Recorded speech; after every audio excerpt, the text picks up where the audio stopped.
Some participants too. We do. Looks like we've got, the three of you guys, me, and a couple other people. Hey, you know what? That's a win. I think Who do so. we have? Hey, everybody. Looks like we've got a few people on. Great. So let's start this thing off. Welcome to the Ultra Happy Hour. Hope everybody's got a drink, whether that's ginger ale or bourbon, doesn't matter to us, whatever you like. This is our first of these informal over drinks conversations about different topics. We're talking about UAS privacy today a little bit. Who we have here with us, it's myself, I'm Ray Adams. We've got Ron Leach of Leach Strategic Partners, who is our sponsor today. Thank you to Ron and Leach Strategic Partners for sponsoring Ultra. My pleasure. Bill somehow, right? We got Travis Moran. He's down in my right bottom corner. I don't know where he is on your screen. And Brian Leventhal is up on my top left side. A couple of things going on here. We have the ability to take questions. Should we want anybody want to throw some questions at us? There's a Q&A function. You can throw them at us that way. You can hit me on LinkedIn or even text me if you got my number, and I will get the questions out to you. What else do I have to say here? We're going to wrap this thing up around 6 o'clock because that's when happy hour's over, right? I mean, what else can we say? I think we should just start this thing off, right? Now, you can't start out happy hour without a drink. Looks like Brian's got his drink already anyway. I was waiting to pour my drink. Got my glass. Oh, sorry. I got a head start. Some of us. My ice is melting. Anyways, so I think we should start off with a toast, right? So I'm going to pour my drink. I got my High West. What you got? I get your Buffalo Trace, Ron? What I did was I kind of flirted it out there, teased it out there a little bit. What am I going to have? Is it going to be neat or on the rocks? Well, you know what? I went with the Buffalo Trace tonight with one ice cube. That's it. Okay, there you go. And I had the water out of the glass before, so here we are. I'm on deck. Travis, what do you got? What's Travis got? I see nothing in his hand. I got Clyde Matthews bourbon and a sweet tea and a little lemon. Look at that. That's right. Beautiful. Hold on. I'm going to pour. So I went with something a little different. I like sharing this with people. It's called Screwball. Oh, good choice. It's a peanut butter whiskey. Yeah, it is tasty. I like to get after dinner because it's a little on the sweet side, but after dinner it's good. So awesome. I'm doing it dessert before dinner tonight. Way to go. Hey, so let's all raise a toast. This is the first Ultra Happy Hour. Here's to you guys. Cheers. Cheers. All right, meeting over. That's good. I'm showing off. I got the Four Roses glass today. Nice. Straight out Kentucky. I went with Aerospace, Arizona. The fine folks gave that to me there when I went last year for a conference. They don't make bourbon though, do they? No, they don't make bourbon, but they gave me a glass and I'm drinking out of it. So I'll give a shout out to Horizon Helicopters, where I started my journey as a helicopter pilot in Newark, Delaware. Right. He gave me these fine glasses with his helicopter 4015 Golf, a Jet Ranger, one of my first jet aircraft, turbine aircrafts for helicopters. So here's to them. And it should say 8 more hours on there every time you take a sip. Shout out to Mama's dishwasher. Whatever works. Outstanding. So let's get this shindig started here, right? So we got 3 experts on UAS, law enforcement, right? So you guys are all law enforcement tied to and have experience in this realm. So we're talking about UAS privacy, right? So we all kind of know a little bit about probably some of the issues that have gone on recently, or not even recently, but there's been, incidents with drones and police use of drones. And of course, once you start talking about the S word, surveillance, it turns into a big legal mess. So, I was talking to Ron the other day about this a little bit, and he brings everything right back around to his experience in the field, and it's really, really cool to hear from somebody who's actually had to do like investigations of nuisance complaints and stuff like that, how an officer goes to a scene and actually kind of teases out the facts and tries to figure out what's going on. So we were talking back and forth about this, and we tried to figure out how that law enforcement process applied to a UAS complaint, right? Like somebody's flying their drone over my backyard and they're spying on my kids or whatever it is, and I get pissed off. I call the cops. And then we started digging into the law and regulations and all the kind of stuff around it. And really what it comes down to is there's not a lot of specifics on this from what I can tell. So if you guys want to kind of pick up from there and try to educate me, because I'm the only non-UAS expert here, and our audience on these type of things and what you see coming. Yeah, so I'm gonna steal it right away from Travis here. I got the football: clueless, careless, and criminal. Right. So anytime you see our faces, you're going to hear those three words. So I kind of beat them to the punch a little bit today. I think the conversation that you're alluding to had to deal with a major city on the East Coast that was using an airplane to basically conduct surveillance over the city and use that data to try to solve some crimes. Now, they may be operating at 10, 15,000 feet, but the cameras are able to zoom in and get license plates and some other things. Just some really cool technology. I think Travis can probably weigh in on where some of that stuff has gone, but we need to bring it down to the 1,000, 1,200 foot, 1,500 foot view where as drones proliferate in public safety, we need to be aware and have that standard set nationwide. What are we going to agree on as far as our standards go? State to state, the laws are going to vary. So, privacy may be more important in some states than in others. But, I think as the conversation unfolds, you'll hear some of that today.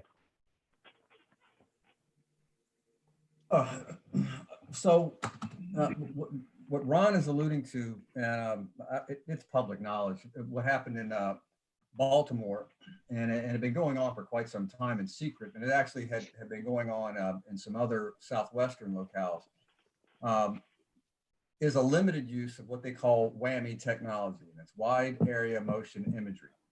And what WAMI simply is, it was developed first and harvested for use in the same in Iraq and Afghanistan eventually. And what it can do is it has the ability it's a phalanx of cameras. And we're talking about a much heavier duty drone, Reapers, RQ-9s, and whatnot, that have that ability to fly, and because it's heavy technology. But what they can do is they can see out 30 kilometers, and they can see everything for 30 kilometers, right down to, let's say you have someone guide a VBID into a location. They can track back with that imagery to where that vehicle came from, who got into that vehicle, and it's just not that person or that vehicle. They can do multiple pathway tracks. So if you have 4 or 5 different assailants or targets, you can track and understand what is going on, where they came from, who they interacted with, go back in time. All that stuff is live time recorded, and then it's stored. It takes a lot of storage space. It's amazing technology. But from the civil side of it, which is what we're talking about, this brings up huge issues with like ACLU, the Electronic Privacy Foundation, Electronic Frontier Foundation, are bringing up with regard to these kinds of things, because who's getting sucked up in that, sort of like license plate readers, beyond the actual target. So that's that piece, and I'll step back, because I think then we'll have to pivot to the RID UTM construct and how that plays into techs and the lack of understanding about people that want to be involved in UTM.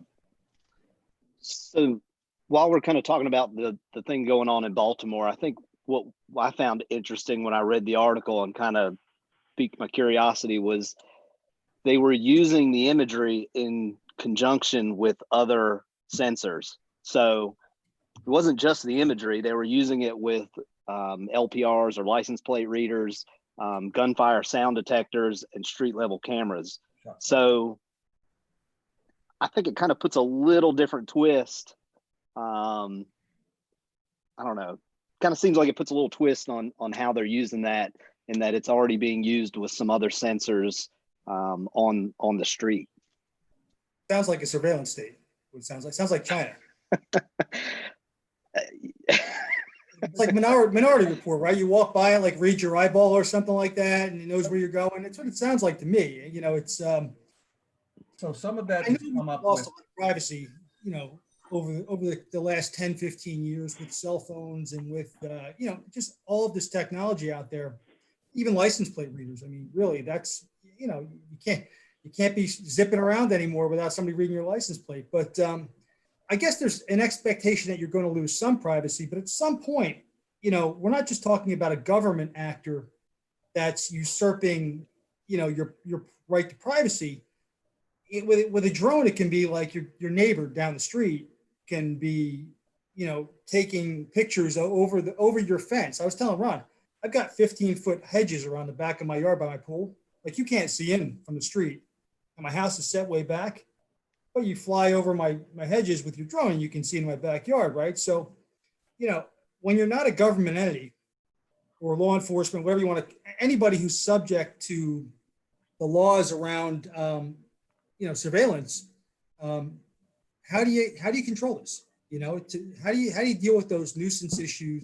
Or maybe it's a bad actor. He's not being criminal per se, but maybe it's just, you know, hey, he knows there's a good-looking girl at the pool next door, and he wants to fly over and take a look, right? You know, there are going to be people out there doing that. So how do we deal with that?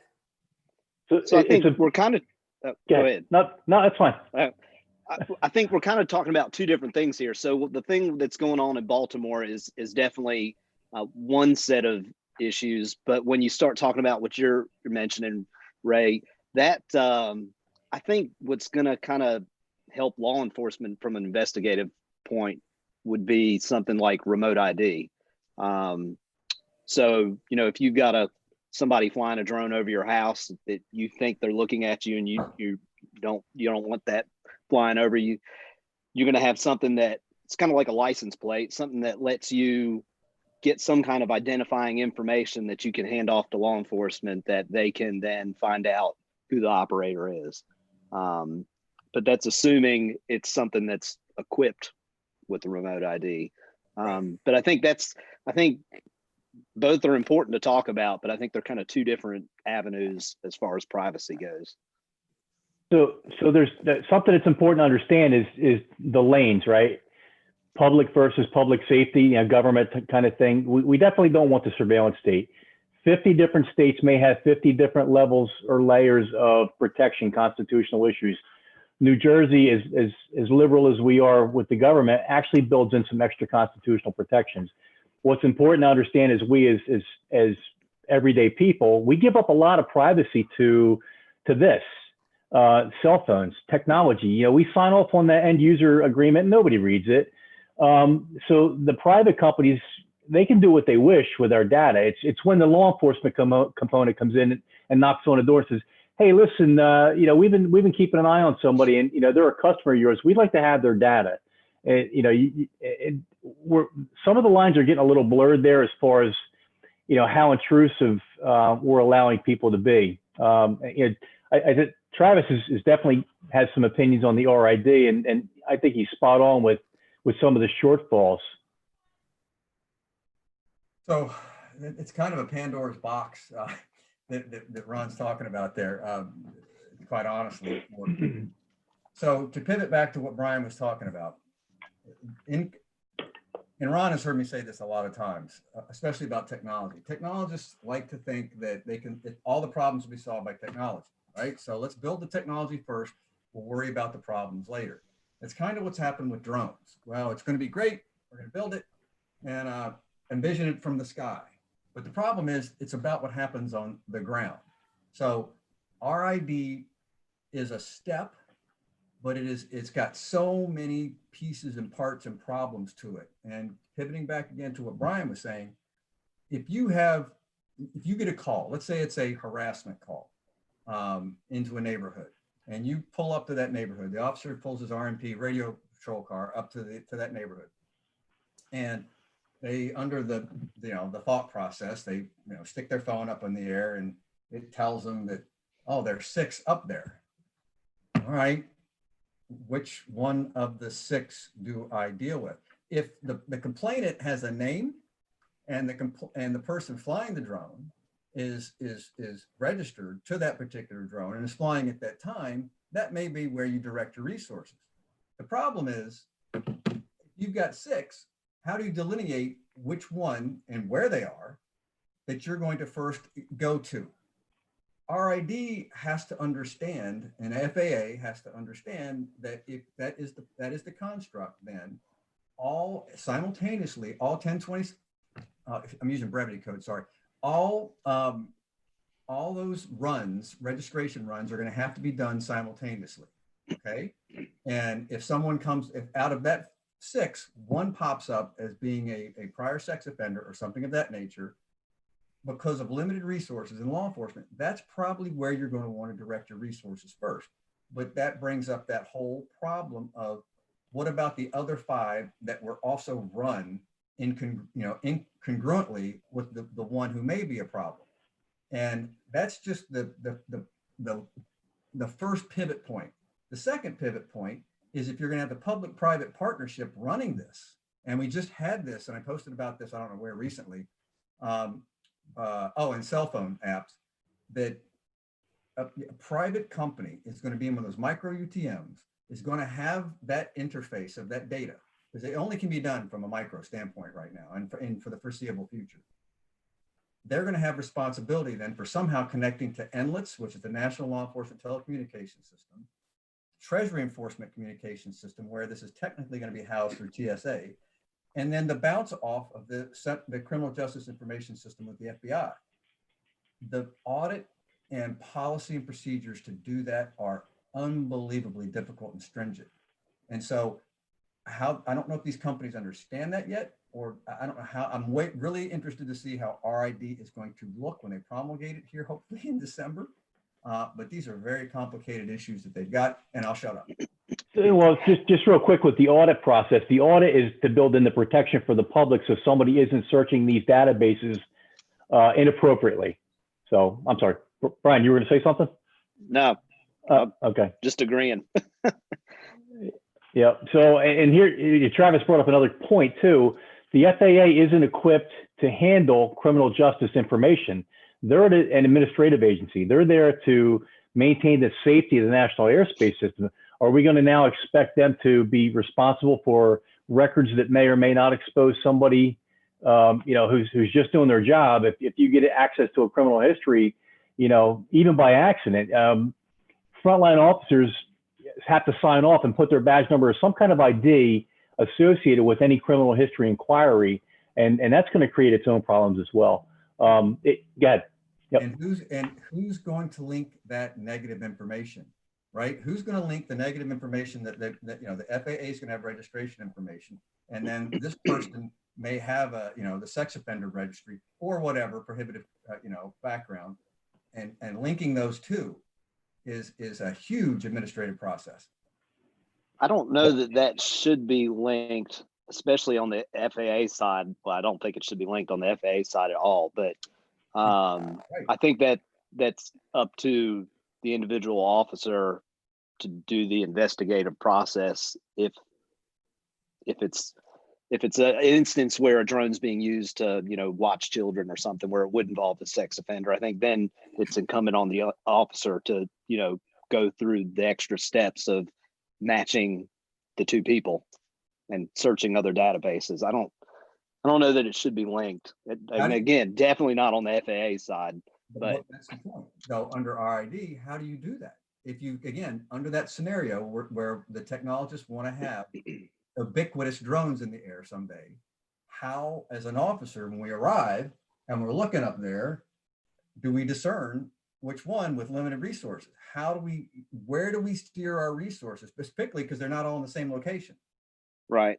Yeah. I mean, it's an investigative process, just like any other crime or investigation, and you've got to manage your resources and,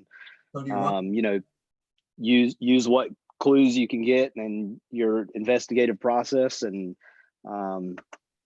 do some legwork. It may be something where you don't get an answer right away. It may take a few days to finally parse through all the different pieces and find out who the person is. I think it's, it's like anything.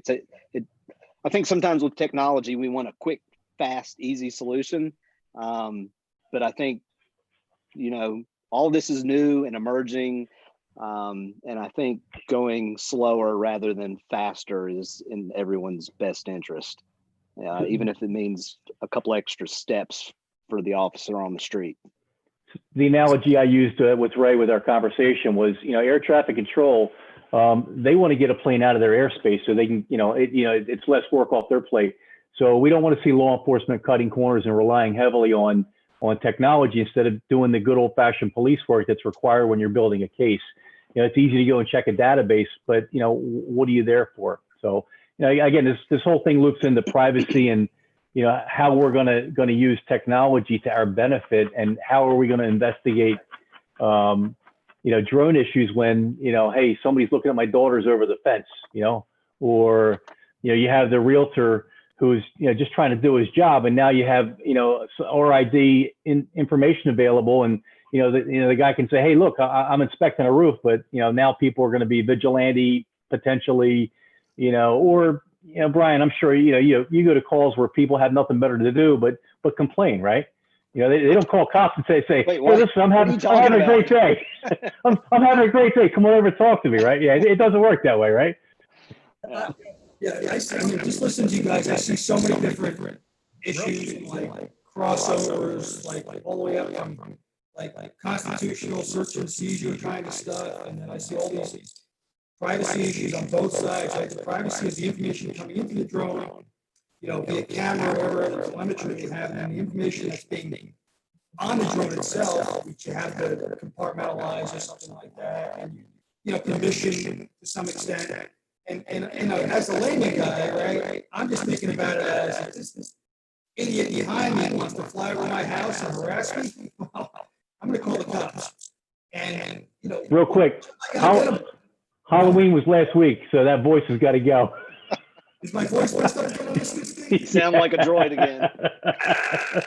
Okay, let me see if I can fix this, because my 12-year-old says, "You just change it in the thing here." All right, hold on. There you go. There you go. Sound better already.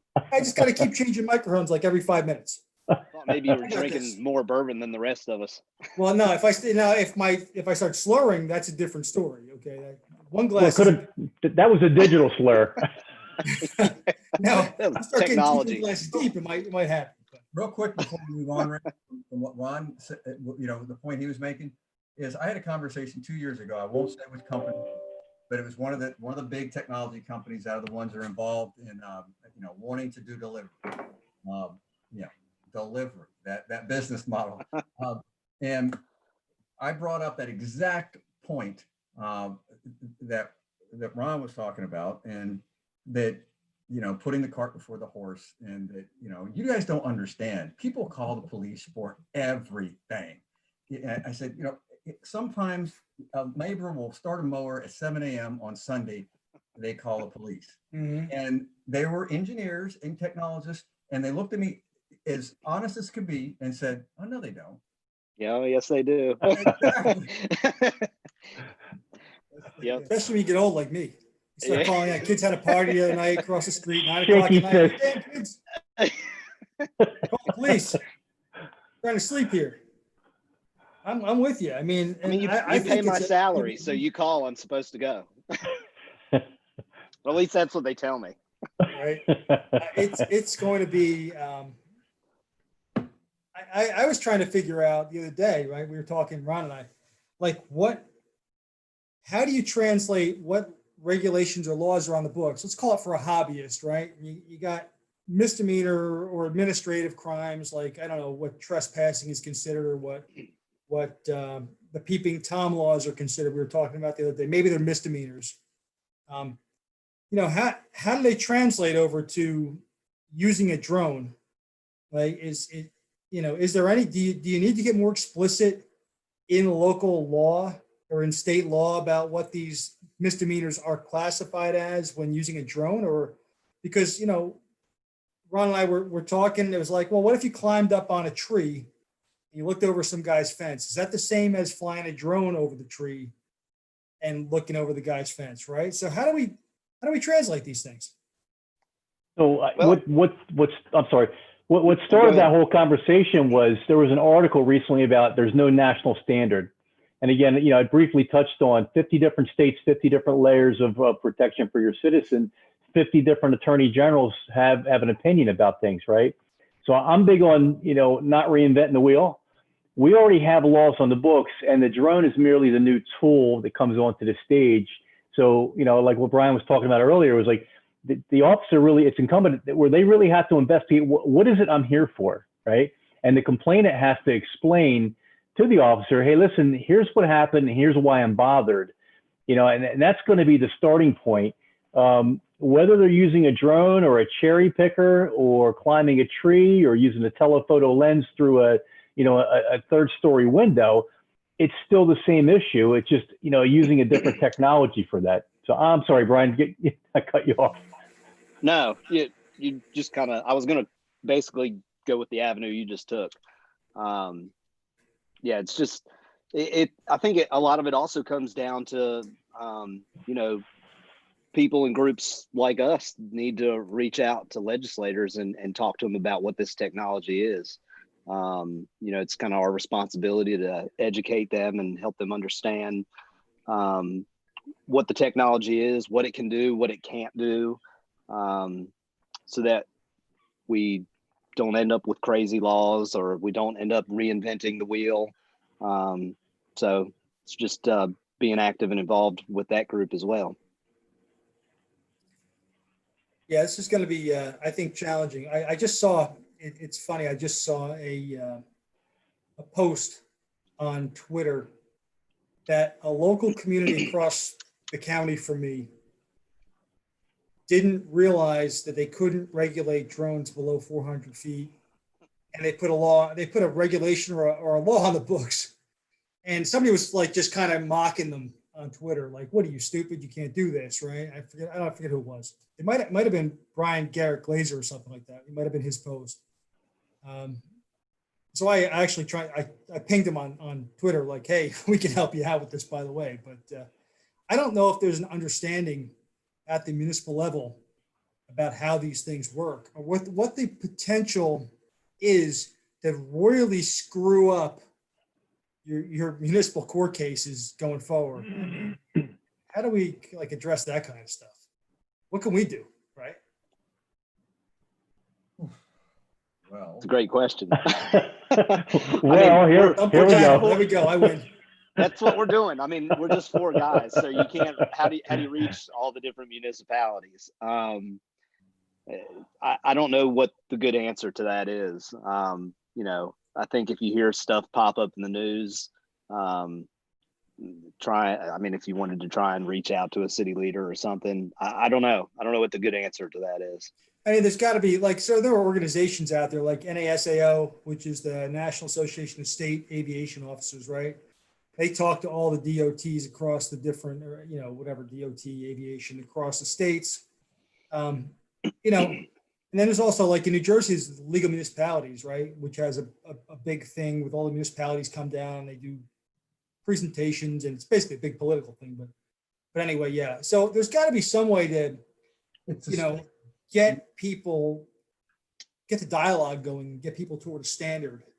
Well, I think the way, Ray, that and the missing piece, and Ron, you better back me up on this.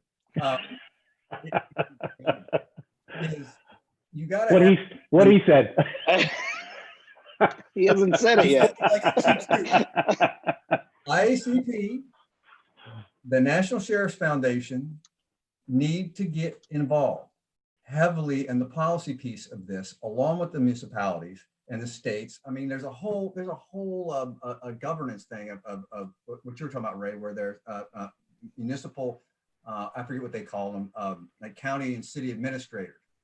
That has to happen for a national. It's the same conversation that is happening on use of force right now, that there has to be a national standard. And, if you can promulgate, derive and implement a national standard on this, then a lot of this stuff can go away, or the challenges that do come up are all challenged on the same standard.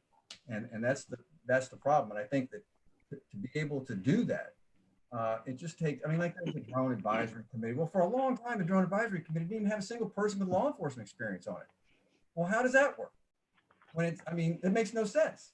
So the national, and again, we have tried to push them into this so that they'll be more involved. And they need to be, because this isn't something that is pie in the sky now. This is coming, and it's law enforcement is slow to react to technology. We always have been. But once we do figure it out, then all the problems come. For example, putting pen registers and trap and trace devices and all this kind of stuff. Once we figured it out, man, we used them. But then we got in a lot of trouble. So real quick on the pen register, that's the wiretap laws that Travis was getting into. From a law enforcement perspective, listen, you're doing a great job, and messaging I think is key. But understanding the restrictions, limitations on law enforcement, it gets back to that public and private thing, right? We just can't go and start hoovering up information about you. Even Google got in trouble for looking up, for driving through neighborhoods and getting Wi-Fi addresses and ended up settling stuff out. But I just wanted to for those who didn't understand the pen register, it still is in the same vein of warrants and what law enforcement's responsibility. Our citizens nationwide have an expectation of privacy that the drone use won't be used against them, surveillance state kind of thing. So I'm sorry, Travis, you're spot on, by the way. No, you're right. I mean, that's the clarification matters. Appreciate that. So let me just go ahead. No, go ahead, man. So I was just going to say, from a law enforcement perspective, let me throw this out there just for agencies that don't have a program, that want to start a program. Walk, crawl, run. So what I always advise, this is how I first got into using drones, and it worked very well and was extremely well received. Use drones to map crash scenes. You're doing it to get officers and fire and EMS out of the road as quick as possible. You're doing it to clear up the road as fast as possible. No one is going to have a problem with you using technology to clear up the road so that they can get through that traffic jam quicker. Get familiar with the technology that way. And once you start getting familiar with it, then you can start branching out and doing other operations and kind of move through it in a progression. It seems like, I think some agencies try and just go straight to the, tactical SWAT team entry, use it on, warrant surveillance and all this other stuff. And I think they can almost, not saying that they're doing anything wrong, but you could almost get yourself in a situation where you're going to set some case law or precedent or something kind of that you don't want to be that guy, right? Yeah. Don't want to be that guy. That's what you told me the other day, Ron. No, I don't want to be that guy. Whenever a policy comes out in law enforcement, it's like, oh, I know who got that policy written for them. Or that's because there's a name attached to it. There's a name, right? It's going to be Leventhal me, what? Yeah, we have legal updates every year for our annual in-service, and it's always like case law, and it's officer, and they, it's straight from the court case. Officer so-and-so did this, that, and the other, and because of that, you don't want to be that guy. They basically all the rules for traffic. Your audio's. Yeah. If I do this, it's your audio, right? You're definitely. Hey, Brian. Did you really?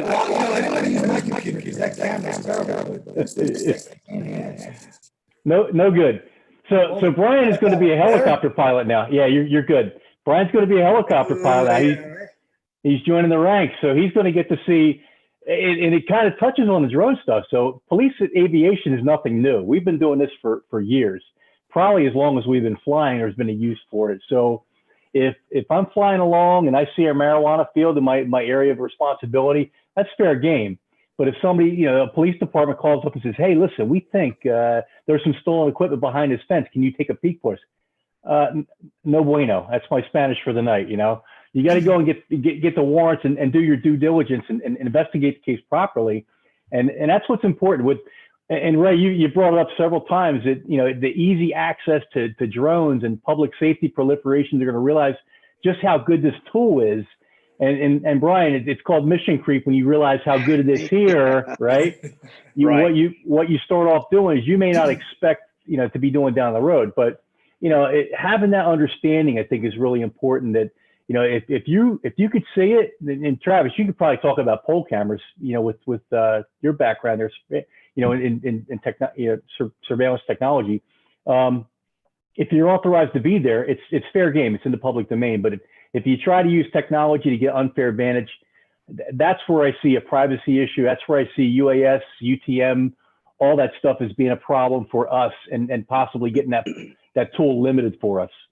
A couple things I just heard there, right? So what's the difference between a pole camera being stationary and a drone that's directed? Is there something in the law that's different about that? I mean, or is it an ambiguous piece of, law that kind of fits between the case law and stuff like that? Well, in the old days, before it's the old days, like 3 years ago. Right. Or are we putting saddles on horses here or what? Guys, so I don't know. Or is this pre-internet? I'll start with the triggerfish. This answers your question, Ray. And a triggerfish, for those that don't know, is a mobile cellular device. Celebrite and a couple of other companies used to make them, and it would suck up. It would imitate a cell phone that was in the area, and then it would suck up all the cell phone numbers that as you move, right?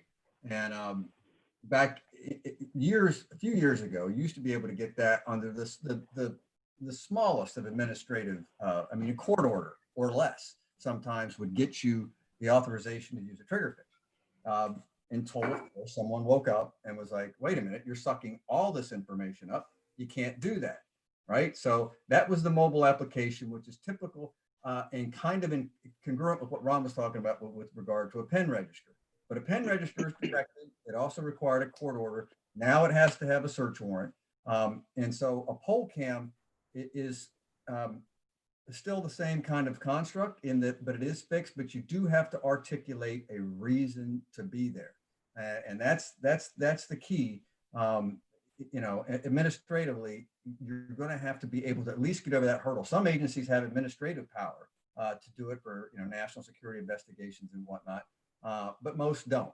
So we've gone to a process which is better to protect privacy of papering over these things and articulating it. The problem is, and Brian and Ron can also attest to this, at the magisterial level, the knowledge base, we're here in Virginia, we literally have, and this is no offense to your plumbers, but we literally have, they make good money. Yeah, they do. We literally have some people that are magistrates who go through literally a 40-hour course. They're not lawyers. They've never been to constitutional law class or anything. They've had a 40-hour course, and they are the ones that sign off on the most intrusive part of the Constitution. And so, if you want to extrapolate back, there's the biggest breakdown in our system, because that's what happens in so many of these instances now of challenged search warrants, whereby they're not doing the Aguilar count. I could get very technical in this, but there's protections built in, but the protections that are built in are only as good as the people that understand the protections. So quick tip to law enforcement officers, just off of your thing, no offense to magistrates, but when I did crash reconstruction and I had big cases, I always went to a superior court judge, unless it was a just absolute, I had no choice, needed it right now, and the magistrate was the only option, because like what you were saying with the challenges. But typically you go to a superior court judge, you don't have that, but that's a sidebar. Yeah, we're totally back to UAS privacy. I think we're totally getting like the nerd award for this webcast right now, because we're really digging deep, man. Well, let's see if anybody has any questions about faster, because this is getting a little too deep. Is there any questions about some of the stuff we talked about? Did we lose anybody? Is anybody? I think everybody fell asleep. Second floor, maybe. The only ones here. Anybody still awake out there? I mean, I'm falling asleep, and I haven't even had more than one drink yet. Oh, Devil Voice wants to chime in. Right, how do we bring that good stuff that you're doing with crash reconstruction up to different states like New Jersey and stuff? It's really, I'm telling you, it is the bread and butter. It's the easy way in. In fact, in Virginia, I think I think they had to go through some legislative changes to kind of finally get it approved. But I think that's been done. And I think there's some agent, well, I know I don't want to put it out there because I don't know if they've made it public yet, but there's some agencies working on it. And I'm telling you, it's a great way. It helps the agency. It helps the citizens. If just using it for crash reconstruction, it's great for everyone, and it's not intrusive. It gets the road cleared faster. You get a great product, and it helps your investigation. Attorneys love it. It's a good way. If anybody's got questions on how to start a program, I'm more than happy to help them out with it. I would love to get you up here. And we're like totally backwards. We're like the busiest place in the country, North Jersey at least. And our Department of Transportation aviation stuff is like non-existent effectively. And that's no offense. But really what it comes down to is you don't hear about air transportation in Jersey. You don't hear about drones in Jersey. You hear about surface transportation all the time.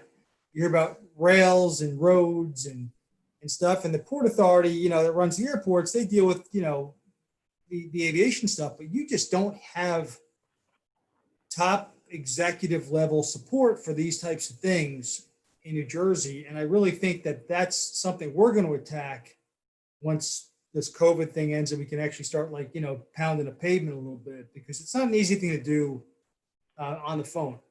It's not my background. My background's wearing out the shoe leather, you know what I'm saying? And it's really hard to just make phone calls, cold call people and get them to engage on this stuff.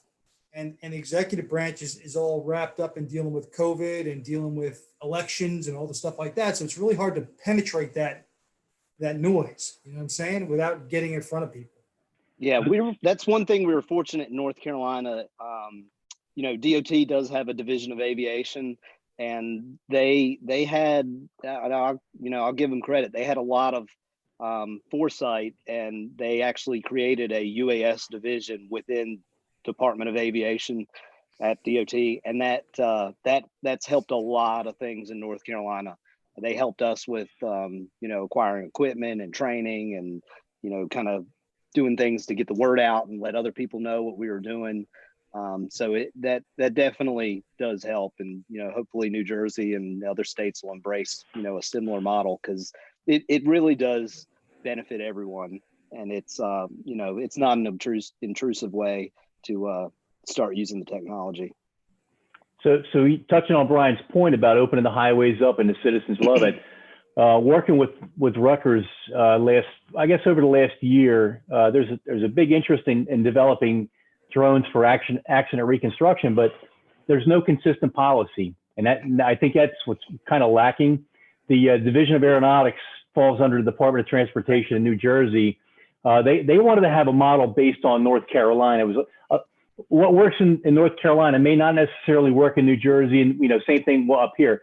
And that's really important to understand when you're talking about laws, rules, regulations. Each state is different, has different needs, but drone use, opening up the highways, National Highway Transportation Safety Administration, NHTSA, they want that road open because they have a cost assigned to every vehicle that's idling. How many dollars are lost for the commuter getting back and forth to work, down to the gas cost, right? So commerce. The Turnpike is a toll road in New Jersey. Of course, everybody lives off an exit except for me, right? Yeah, you don't live off an exit. Not within 20 miles of an exit, my friend. But they don't. The toll roads. The whole thing is revenue. They want to push. They want that lane shuts down. They're losing revenue. And it sounds like a bad thing to talk about, but it's our economy that we're shutting down when we shut these lanes down. So having the worker protection, limiting public safety, the cops out there doing the measurements. You want to get those people out of that zone. You reduce the secondary crash, right? And again, like to Brian's point, you're really not being intrusive unless you happen to be along a highway and maybe you want to get a look over a fence. Like timeout, we don't do that, right? So. Yeah. So during your operations, if you're doing something and you kind of got that little voice in the back of your head, it's time to press the pause button. You're probably doing something you shouldn't be. Again, it goes back to you don't want policy and case law coming out with your name on it. And we haven't, we've been very law enforcement focused, but this also applies to the private sector. because a lot of companies are, implementing these programs too to use their drones, and they're flying along their, well, let's say you're a utility and you're flying along your lines, and you're collecting all sorts of other data that you're flying over people's residences, around people's residences. So one of the things that this goes to what Brian and Ron was talking about is, if you're going to do a program, engage in with your legal team that actually understands electronic privacy. And if they don't, find someone that does while you're developing your program. Because again, you don't want to be, after the fact. That just doesn't work well. We've burned like 45 minutes already, which is incredible because this conversation is flying and we're hitting a lot of stuff.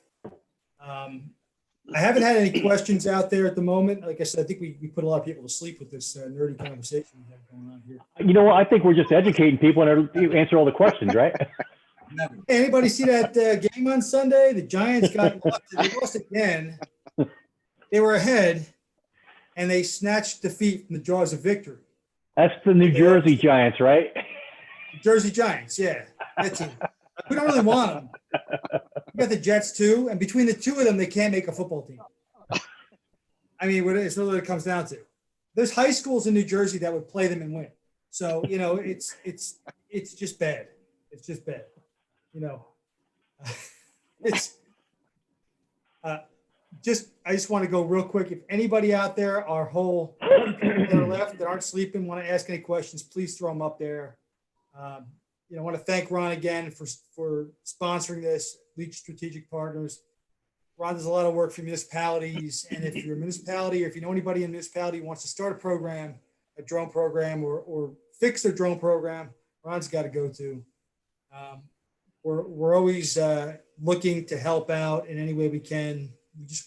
We're here to promote, education and safety in these UAS programs and UAS usage. So if anybody sees this recording, because not a lot of people seen it live, please give us a shout and we'll get you to the right people. So I want to go down the road. We talked a lot about law enforcement again, because you guys are all law enforcement. But what about, like, Travis hit the private company side of that? Right? What's I'm sure there's liability out there for a company that sucks up a bunch of information and is retaining it in some way, shape, or form. There's probably some laws on the books about that, or if not, who knows, there might be down the road. So if you're a private company, say and I like to use New Jersey because that's where I live, you're PSE&G or something, you're flying a pipeline patrol, you're flying a power line patrol, and you're sucking up, information, how do we deal with the privacy issues around that, right? Is there some expected privacy if somebody's flying those patrols, right? I don't know. So the way that a lot of the utilities get around it is because, part of your agreement when you sign up is the same as what Ron was talking about with ULAs, the user license agreement. So that you grant the access to the company to be able to come on your property to read a meter, service a pole or service a line around your thing. And the same thing with monitoring. I mean, they're collecting data about how much, megawatts you're using and so on and so forth. It is getting tricky because there have been cases whereby during some drone inspections, people have gotten angry on these things and they've shot them down. That happened recently in Southern Company down in Georgia. One was flying a line and the little boy looked up there and was like, no, and shot it down. Yes. So yeah. That's a tension point within that framework, because, from the consumer standpoint, you're looking at it, okay, well, you drive your truck, you come, you do whatever and you're gone. That's a different model than flying over and being finite, because let's be honest, it's really difficult to be finite as you're flying the lines. You have a wide view and you bring it down to the insulators and whatnot that are on the lines. Then you come back out to go forward and down. You're still collecting that visual information, and there have been instances where things have been seen. And so the companies then are really in a trick bag of that information. So again, I hate to say it because the three of us sitting here, but lawyers, lawyers, lawyers. So drones are, they're boosting the economy for the legal work, right? Job creation. Wayne Bailey's asking the charge if you shoot down a drone. Hey, Wayne Bailey's from North Carolina, so. That depends on your state, right? Yeah, no, not on that one. No, that's a federal crime. You can't infringe an aircraft, right? Is that what it is? What if you just wing it? Which also, You know? damage to property, right? I guess So- that's It's a going federal to crime. depends on the state. Yeah, but I thought it was a FAA federal crime to consider it. shoot down an aircraft. Well, The FAA considers it an aircraft. So, I mean, I think it comes down to They're not going to do anything. how much are they really going to pursue it? It's probably going to depend on the circumstances. It's going to depend on how much attention it gets, how much people care, and how much actual Impact. carnage happened, impact. So not saying anybody should do it, not saying it's okay, but yeah, I mean, I just, I mean, it's like you said, it's happened, but what's going to happen to that person? A couple of years ago in Tennessee, the same thing happened, and they charged the old boy with damage to property and criminal. It was a misdemeanor, and it got pled out to civil, and he had to pay back for the value of the property loss. So, there's two. We know that most of the stuff isn't going to rise to a federal level at this time, unless you're shooting down something carrying like a blood plasma or whatever they call it, the donor. Right. Well, but how do you know, right? I mean, so you think about it right now. Let's just talk. Let's advance 5 years into the future. Let's say that Google and Amazon and all those companies get their way to, and they develop these drone delivery services, and now there's 400 a day flying over your house, and one day you wake up in a cranky mood. You're like, these damn things are waking me up. You get out there with the old 12 gauge, some birdshot in it, knock one of these things out of the sky. At some point, somebody's going to want, if there's a federal law on the books says you can't shoot down an aircraft, I mean, somebody's at some point going to drive it that far, right? Somebody's going to take it that far. Is there going to be a deterrent effect at some point, or is there going to be a toning down of that law to say, look, it's not really you're not really hurting anybody. It's just property damage. It's not like you're shooting down a 737. Do we really need to classify in the same way from a criminal perspective? So a couple things. It's is it a hobby or is it an aircraft in the eyes of the FAA, right? And then let's talk about the federal statute interfering with an aircraft or air crew. You shoot an aircraft, a 107 person down doing an inspection. Unfortunately, and this is not a fault of the FAA, they don't have the staffing to be able to go and properly investigate. They're going to rely on the boots on the ground cops who are out there taking the complaint. The bigger issue for the cops in the field, and this is my opinion only, is, hey, you just got somebody with a shotgun taking an aircraft, well, whatever they're using, some kind of, kinetic energy weapon. What happened to the rest of that? You're now exposing the public for, your annoyance is now causing some, potential harm to other people. So, again, you're gonna have to sort that thing out. And like to your point, we talked about, Ray, with the lasers. I mean, lasing aircraft, until the FAA started making an example with jail time and heavy fines, which I'm not a proponent of saying, use the hammer first, but when you have somebody acting maliciously on purpose, you gotta, it's beyond clueless and careless. You're now reckless and causing potential problems for national airspace. You have to go and say, hey, look, this person did this activity. Here's the prosecutorial part of it. And until you have something that you can hold up to the public, you're really not going to have much of a deterrent effect. Right. So the laser thing is huge to me. Go ahead, Brian. No, I was going to say, it looks like Wayne in the comments gave us an article. Yeah, I see that. I can't read it. It's that far away. It looks like there's a guy from Minnesota that was charged with 2 felony counts last week for shooting down a $1,900 drone. So like a P4P or something. That's local. And again, that's state and local. And that's where the right. enforcement is going to be. Because as we all know, that's where most of all law enforcement really exists. Anyway, it's at the state and local level. The feds, we just come in after the fact, right? Yep. After the fact.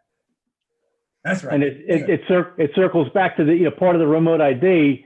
And Travis, you had a contact that was, that pointed out that, you're going to be able to tell if somebody's a felon or maybe may have a weapon or not. Like, why is the FAA even going to go down that road? It's really not their purview. Again, privacy issues for the public. Who has access to what information? As a cop rolling up on the scene, you're privy to knowing some of the facts ahead of time, but until you really know what's going on. And I think this guy here looks like he was charged federally, so we'll see if that sticks there or gets remanded down to the state or local level at that point. Yeah, that'll be do the definitely federal interesting to courts really follow. want to deal with these things? I mean, or can you charge a guy with a federal crime in a state court? I'm not a lawyer and I'm not a cop. No, I don't think you can now. it's the state has the ability to charge somebody in the state. You have to bring in a federal prosecutor or someone. And I'll give you the example. Our motor vehicle inspection people, they have certain regulatory authority at the federal level where they can write U.S. statutes, U.S. code. But for the most part, law enforcement is restricted to their jurisdictional boundaries, so to speak. Travis probably had carte blanche nationwide there to charge somebody. You can probably answer to that one better, right? So really what this comes down to is imperatives. So, up in your area, Ray, your average person that shoots a drone down, unless it really has impedance on air traffic or something like that, they're going to look at you and the U.S. attorneys will be like, really? However, if you're in Lincoln, Nebraska, and you might have a better chance of getting something like that prosecuted, which is like that Minnesota example. And that's just unfortunately the way the system is. It's interesting because in my area, I'm in North Jersey, so I'm in Bergen County. It's pretty densely populated. It's well regulated, as Ron knows. Firearms are well regulated in New Jersey. If somebody shoots anything in New Jersey, they're getting prosecuted. It's just the way it is. I mean, you don't want to fire a gun around this place. So I think it might be more likely to get prosecuted if somebody shoots something out of the sky, but just for the firearm aspect of it, more than the drone aspect of it, right? We're like 2 minutes to kill time here. So this flew by. I mean, this is great. I'm glad you guys, stuck around for this. I know Brian said you got to get out of here right by like 6. Yeah, ish. 6-ish. This is ish. We can let it run. I don't have a problem with it. Like my wife and kids are out of the house. My heat went out today. So every time we do a webinar, by the way, something breaks in my house. So today I woke up this morning. Right. Luckily it was warm out and I got a fireplace. But so the guy was supposed to be here at 3:30. It's like 6 o'clock now. He hasn't shown up yet. Do they make fun of us because we don't have internet connection down here, right? South Jersey, North Jersey thing. Like seriously, you can do plumbing in most places down that way. I can't. No, you're Back to the devil. the Jersey Devil. When I'm crashing you, my stuff goes out. It's crushing my mojo here. There you go. Well, this was a lot of fun for sure. I said you barely have roads where you are. That's what I said. Cow path. Yeah, exactly. You got to ride your tractor down the street to the local corner store.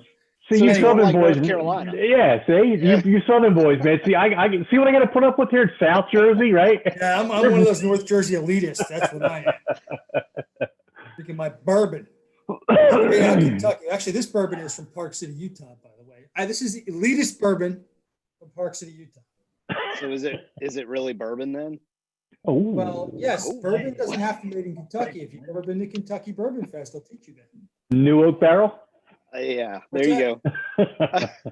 Yeah, oak barrel. Can't come out more than a certain proof. It's got to be more than 51% corn. I'm just reciting all the stuff I learned at Bourbon Fest last year. Travis, you get that still going yet or what? The what?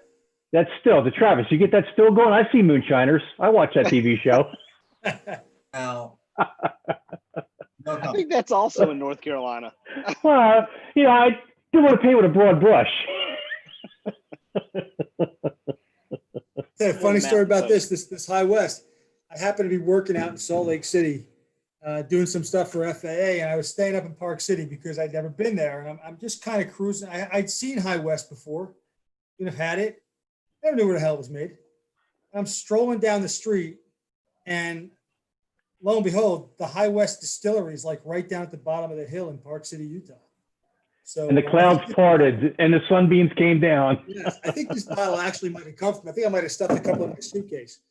But yeah, it's just an interesting kind of a story. It's not Kentucky whiskey. Not Kentucky whiskey. Boom. If you guys want to stay on, we can. If not, we can kill it. I know you guys have things to do and probably need to get dinner, but it's up to you. I've got to jump off, but y'all are more than welcome to stay on. Well, Travis has got to eat dinner. He looks like he could use a bite or two. All right. So anyway, let's wrap this up. Thank you, guys. This is fantastic. I want to do more of these on different topics.